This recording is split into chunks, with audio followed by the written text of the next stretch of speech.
Video kali ini Mimin akan melanjutkan pembahasan soal les online gratis fisikaku untuk pertemuan ke-10-nya. Dan yuk langsung aja kita mulai videonya.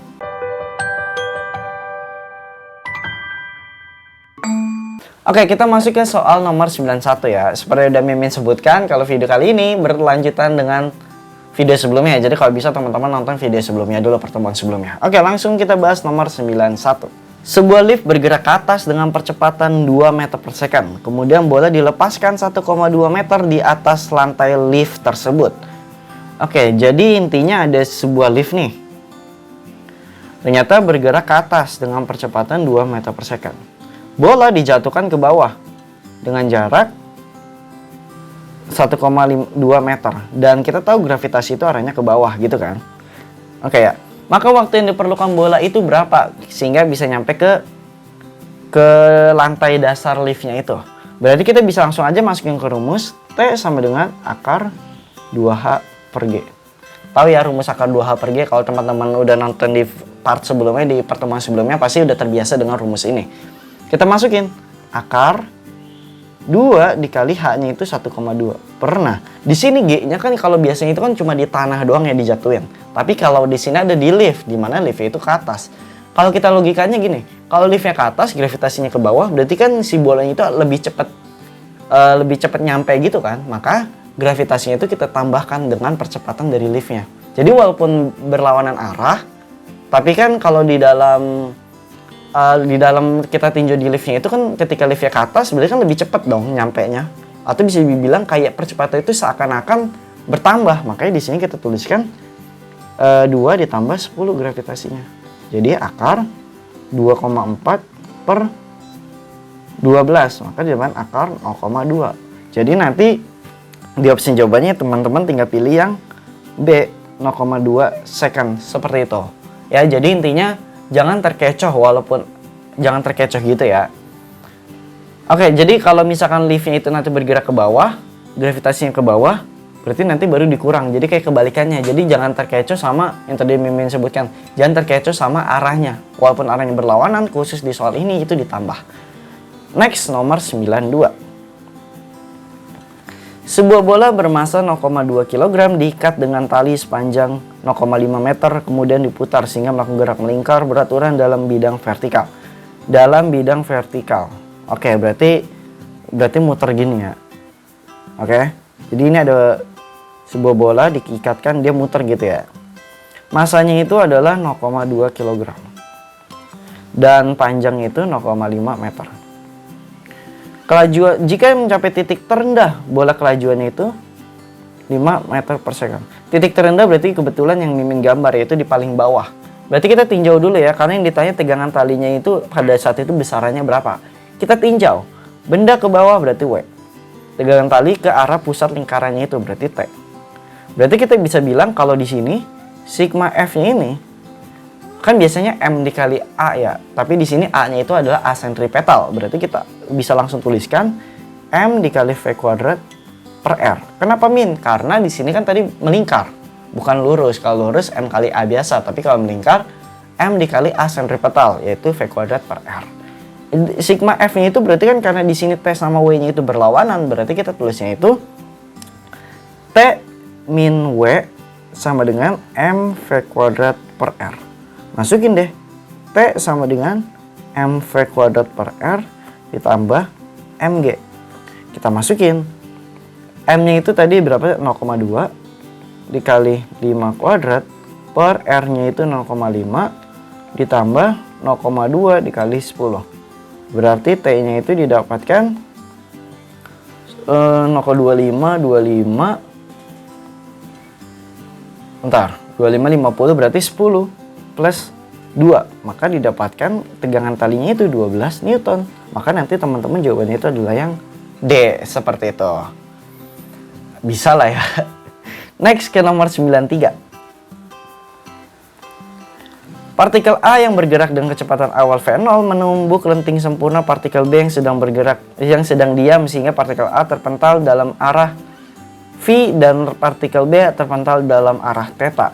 Jadi intinya awalnya itu dia diam nih. Kemudian dia terpental. Di sini partikel A-nya itu dengan sudut katanya V, sedangkan yang B-nya itu dengan sudut theta. Oke. Jika kecepatan partikel A setelah tumbukan adalah V, oke.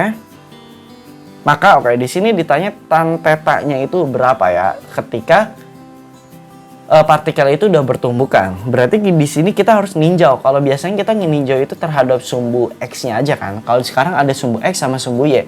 Berarti kita ninjaunya gini. Kita tinjau sumbu X. Ya.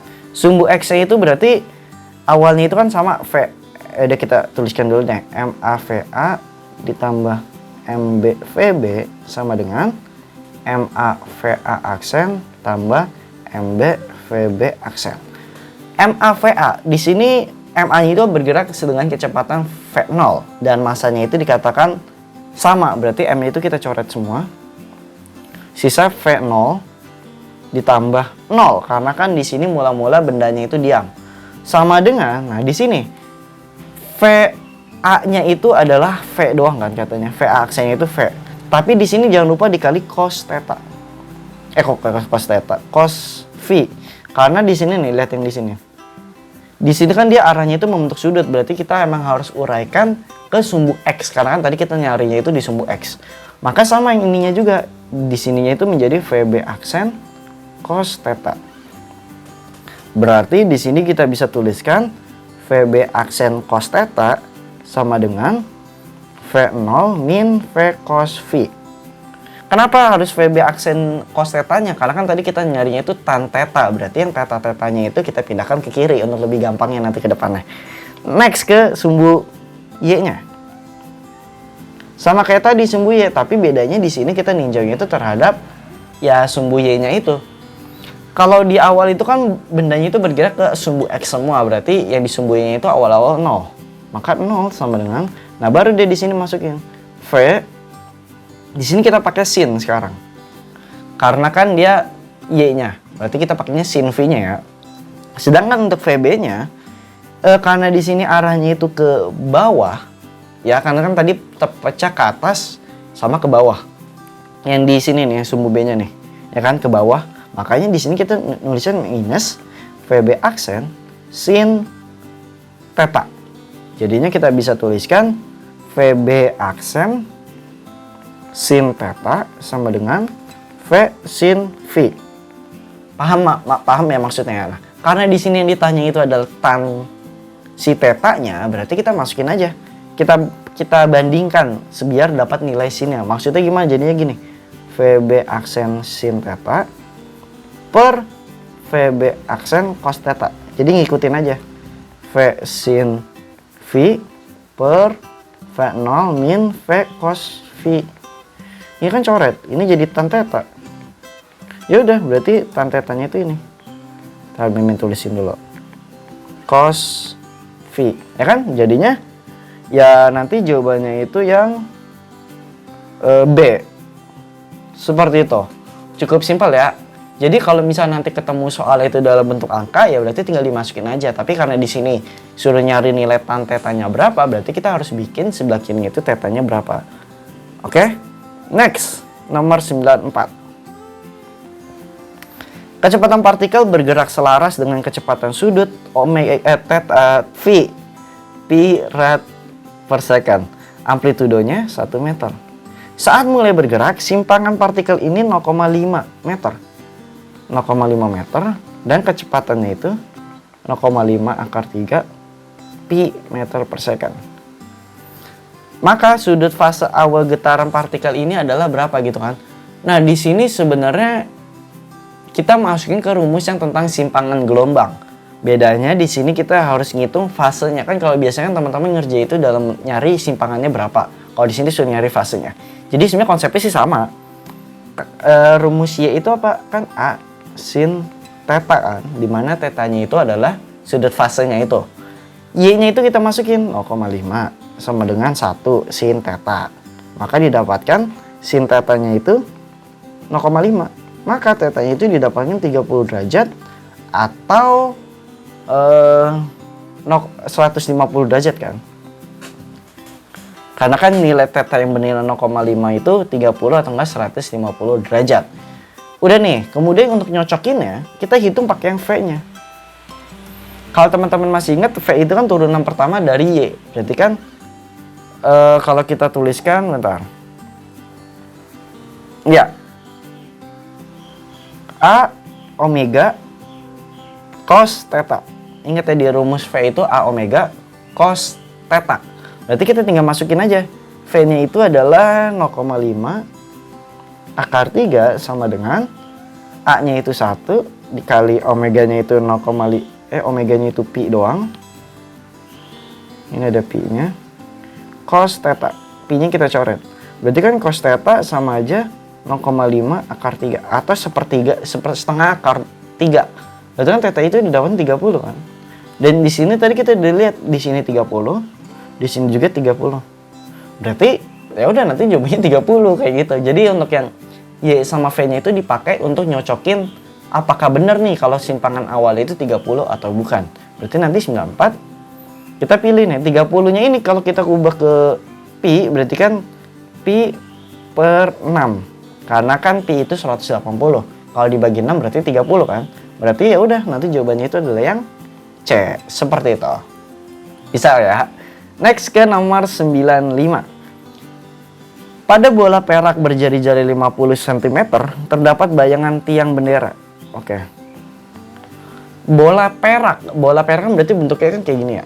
Nah, kalau kita lihat di sini berarti berbentuk seperti cembung kan. Berarti kalau R-nya itu 50 cm, berarti kan fokusnya itu adalah R per 2. Berarti 25 cm. Tapi ingat di sini ada cermin cembung. Kalau cermin cembung berarti F-nya itu adalah minus 25 cm. Teman-teman masih ingat ya tentang kapan penggunaan minus, kapan penggunaan positif. Next. Aduh, gatel. Tinggi bayangan tersebut adalah 10 cm. Berarti hanya itu 10 cm. Oh, ini tinggi bayangan ya, berarti H aksen. Dan tinggi tiang bendera itu aslinya 6 meter. Berarti di sini kita bisa hitung perbesarannya itu berapa, perkecilannya kalau karena di sini diperkecil. Berarti kita masukin M sama dengan H aksen per H sama dengan 10 per 600 ya. Sama dengan 1 per 60. Selain rumus M itu yang H aksen per H, kita juga bisa ngitung rumus S aksen per S kan. Berarti kita masukin M sama dengan S aksen per S. Kita masukin 1 per 60 sama dengan S aksen per S. Bentar. Ya, per S ya. Berarti didapatkan S aksennya itu adalah 60. Kok 60? S per 60 ya. Nah, di sini karena di sini jarak tiang, berarti kan kita harus ngitung yang rumus basicnya lah, yang 1 per F sama dengan 1 per S ditambah 1 per S aksen. Nah, selanjutnya di sini karena tadi udah disebutkan kalau cermin cembung ya, cermin cembung berarti di sini itu bernilai negatif. Nah, ini nih yang banyak yang bingung. Jadi kalau di cermin cembung bayangannya itu akan bersifat negatif ya. Berarti kita masukin ke rumusnya seperti biasa, 1 per F sama dengan 1 per S ditambah 1 per S aksen. F-nya itu tadi 1 per minus 25 ya. Sama dengan 1 per S dikurang, nah di sini 1 per S per 60. Negatif, ingat ya, kita tetap masukin negatifnya. Karena tadi nilainya negatif, tetap kita masukin negatifnya. 1 per 25 minus 1 per 25 sama dengan 1 per S dikurang 60 per S kan. Berarti 1 per 25 sama dengan 1 dikurang 60 berarti minus 59 per S. Maka S-nya itu didapatkan 59 dikali 25 kan. Maka S-nya itu kita pakai kalkulator 25 1475 cm. Atau kalau di soal itu ditanyanya dalam bentuk meter, berarti kita ubah aja jadi 14,7 meter. Maka jawabannya itu adalah yang D, seperti itu. Oke? Jadi yang perlu diperhatikan di sini adalah kapan penggunaan negatif sama kapan penggunaan positifnya. 96.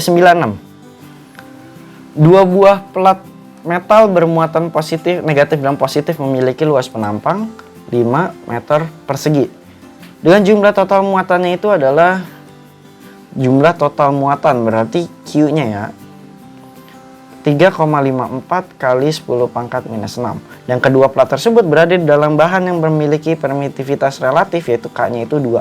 Maka kuat medan listrik. Nah, di sini sebenarnya rumusnya soalnya termasuk simpel. Kenapa? Karena kita tinggal masukin rumus. Tapi pertanyaannya banyak yang nggak tahu rumus ini.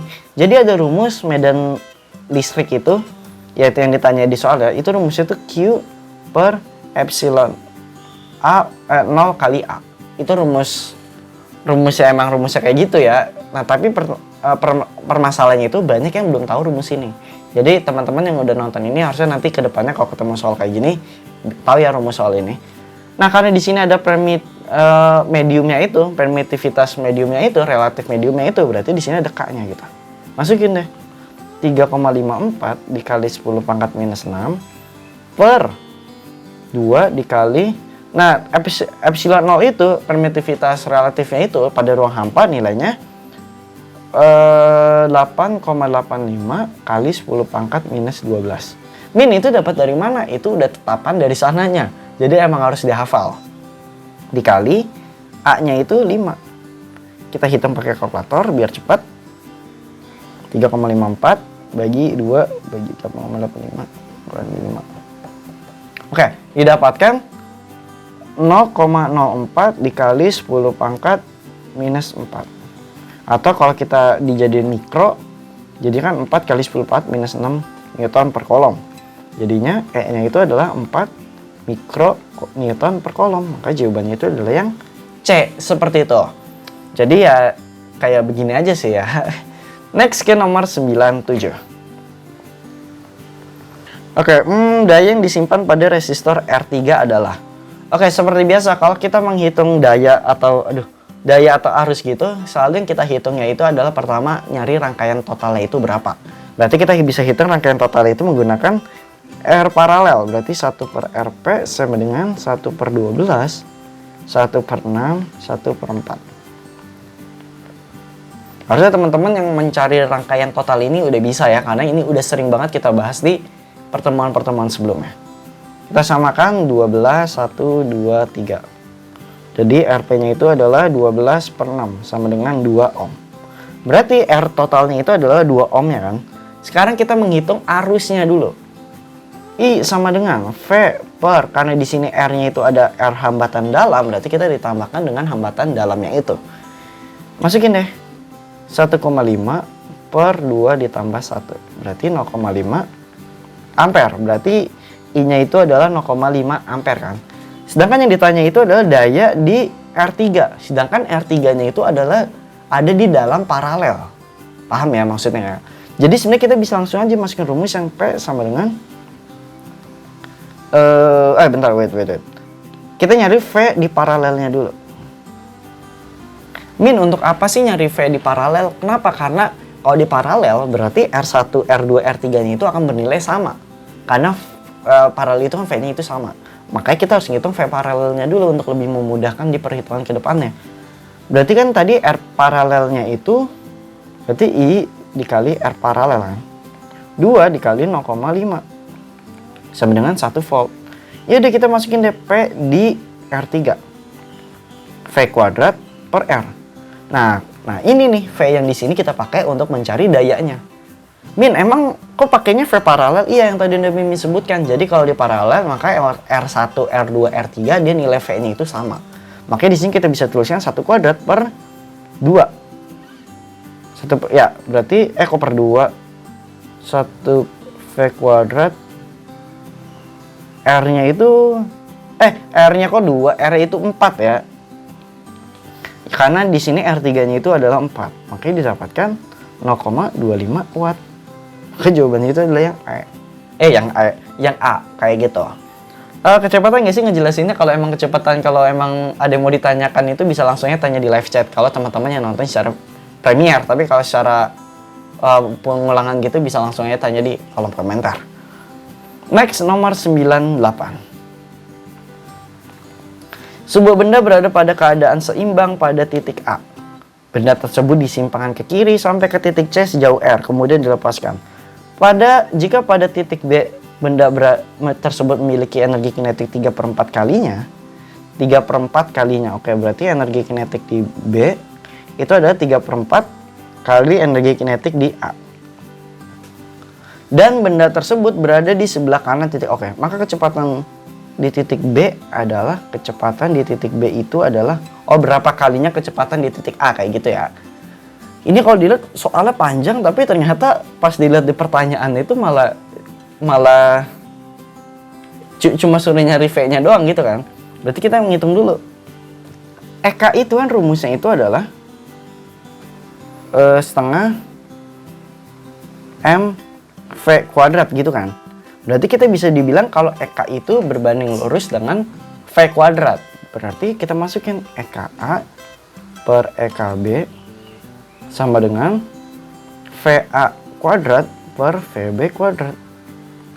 Kita masukin deh. EKA-nya itu kita tetap tulis EKA.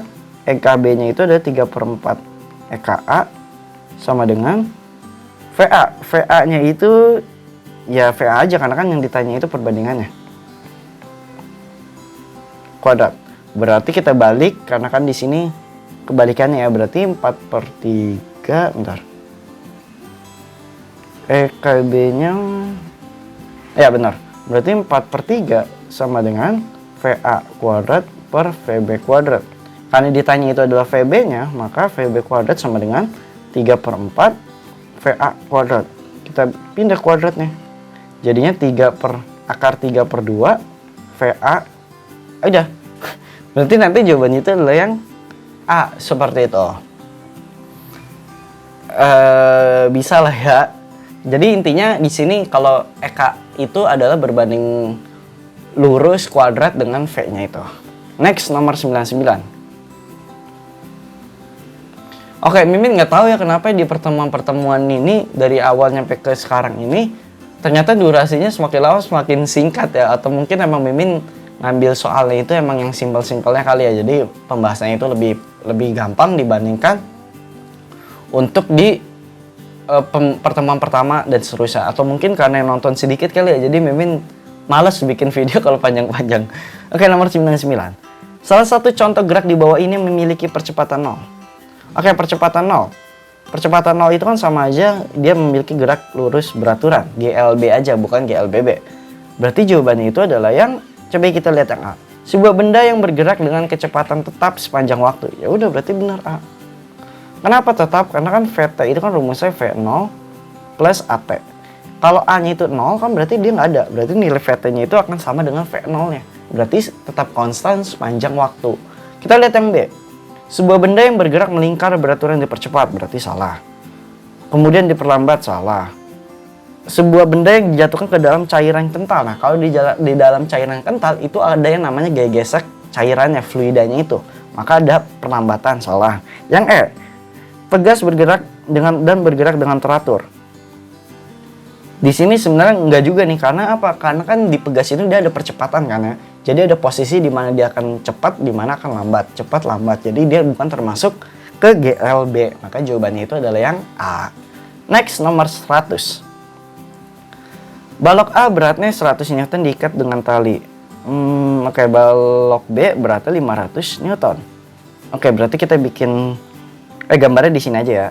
Berarti N atau WA-nya itu 100 Newton. Dan WB-nya itu 500 Newton. Dan gesekan antara AB itu adalah 0,2. Tapi gesekan B dengan lantai itu adalah 0,5. Besar gaya F minimal untuk menggeser balok B. Oke, di sini besar gaya minimal. Berarti itu adalah kita harus uraikan dulu gaya apa aja yang bekerja di sistem tersebut. Berarti kalau kita lihat, ketika ini ditarik maka di sini ada F gesek B. Di sini maka ada F gesek AB. Paham ya maksudnya ya? Karena kan kalau ditarik, otomatis yang atas itu akan kehambat, yang bawah juga akan kehambat. Berarti kita harus hitung dulu untuk FGAB-nya dulu deh. Yaitu gaya gesek untuk benda A terhadap benda B-nya. Berarti kita masukin Berarti kan di sini tinggal masukin WA dikali mu. Karena kan rumusnya N dikali NA. Kenapa cuma yang dipakai WA-nya doang? Karena di sini nih lihat. Di sini tuh si permukaan geseknya itu dia hanya ke beban sama si benda A-nya doang. Makanya kita pakai cuma benda A-nya aja. Jadi di sini kita masukin 100 dikali mu-nya itu adalah 0,2. Maka didapatkan 20 Newton FG AB-nya. Sekarang kita hitung untuk FG B-nya. Nah, berbeda sama yang di A tadi. Kalau di B ini, yang paling bawah itu kan dia tetap kena massa dari si benda A-nya itu di atas. Makanya di sini kita pakai WA plus WB baru dikali mu. Masukin deh. Berarti 100 ditambah 500. Nah, mu-nya itu beda ya. Yang di lantainya itu bernilai 0,5. Jadinya 600 dikali 0,5 berarti 300 Newton. Nah, ya udah kita tinggal tinjau deh sigma F sama dengan 0 karena minimalnya itu ya. Berarti kan F itu nilainya akan sama dengan F gesek AB ditambah F gesek B. Paham ya? Karena kan kalau minimal itu harus sama dengan 0. Jadi paling minimal itu berapa biar dia bisa narik bendanya itu. Berarti masukin 20 tambah 300. Maka dijauh dapatkan F-nya itu adalah 320 Newton. Maka nanti jawabannya itu adalah yang B, seperti itu aja. Oke, nah benar kan yang Mimin sebutkan kalau ternyata durasi video pertemuan ini akan semakin lambat ternyata, semakin singkat daripada yang sebelum-sebelumnya. Dan ya cukup sekian untuk pembahasan soal di pertemuan ke-10 les online gratis fisikaku. Kalau emang teman-teman ada yang mau ditanyakan atau mungkin ada yang kurang jelas, kalian bisa aja langsung tanya di kolom komentar, pasti Mimin jawab kok ya. Atau mungkin Min itu ada yang keliru konsepnya, boleh banget tulis di kolom komentar biar kita sama-sama belajar. Dan oke, sampai jumpa di les online gratis fisikaku pertemuan selanjutnya. Bye bye.